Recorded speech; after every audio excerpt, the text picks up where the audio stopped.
Healthy pregnancy కోసం కొన్ని ఆకుకూరలు తినడం మంచిది అంటారు. కాబట్టి నేను ఈరోజు గోంగూర అయితే చేశాను. గోంగూర పచ్చడి ఎలా ప్రాసెస్ మీరు చూసేసేయండి. ఈ పచ్చడి మా అమ్మమ్మ వాళ్ళు చేస్తారనమాట. సో కాబట్టి నాకు ఈ పచ్చడి అంటే చాలా ఇష్టం. మీరు కూడా ట్రై చేసుకోవచ్చు ఈ ప్రాసెస్ చూసి. అలాగే నేను కొన్ని విషయాలు మీతో అయితే షేర్ చేసుకుందామని చెప్పి ఈరోజు ఈ వీడియో తీశానమాట. సో ముఖ్యంగా ఏంటి అంటే చాలామంది ప్రెగ్నెంట్గా ఉన్న వాళ్ళు భయాలు ఎక్కువ ఉంటాయి.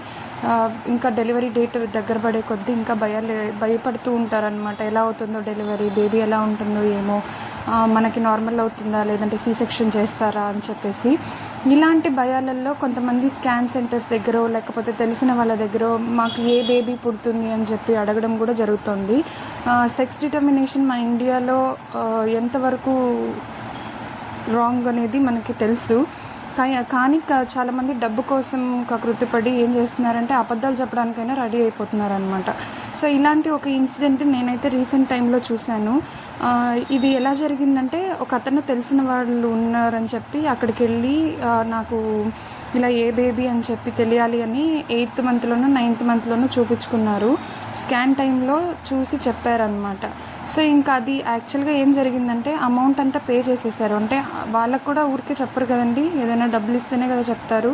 సో ఇలా అమౌంట్ అంతా పే చేసేసిన తర్వాత వాళ్ళు చెప్పిన జెండర్ రివీల్ అయితే చేశారనమాట. కానీ పుట్టిన తర్వాత చూస్తే ఆ బేబీ వాళ్ళు చెప్పిన దానికి ఆపోజిట్ జెండర్ అనమాట. వాళ్ళేమో బాయ్ అని చెప్పారు, ఇక్కడేమో గర్ల్ పుట్టింది. డబ్బుపాటికి డబ్బు నష్టము, అలాగే మన డిసప్పాయింట్మెంట్ ఎంత ఉంటుందండి. దాని బదులు మనకి దేవుడు ఇచ్చాడు, హెల్దీగా ఉంటున్నాము, బేబీ హెల్దీగా ఉంటే చాలు, మదర్ హెల్దీగా ఉంటే చాలు అని చెప్పి అనుకొని ఈ అమౌంట్ అంతా వేస్ట్ చేసుకోవడం ఆపేసేయండి, మానేయండి. ఎవరు చెప్పరు, అందరూ ఊరికే మనకి జస్ట్ సాటిస్ఫాక్షన్ కోసం చెప్తూ ఉంటారనమాట. కాబట్టి ఈ జెండర్ తెలుసుకోవాలి అని అనుకోవడము ఇలాంటివన్నీ చేయకండి. మీ డబ్బులు కూడా వేస్ట్ చేసుకోవద్దండి. ఎవరో చెప్తారు అని చెప్పి తీసుకెళ్ళి డబ్బులు పెట్టేసి తర్వాత మీరు బాధపడి డబ్బులు పాటికి డబ్బులు పోతుంది, సాటిస్ఫాక్షను పోతుంది, డిసప్పాయింట్మెంట్ అయిపోతాం. అప్పుడు మదర్కి లేదా ఫాదర్కి ఏమవుతుందంటే ఆ బేబీ మీద ఆ లవ్, అఫెక్షన్ కూడా ఉండదన్నమాట. సో ఇలాంటివి చూసాం కాబట్టి చెప్పాలని అనుకుంటున్నాను.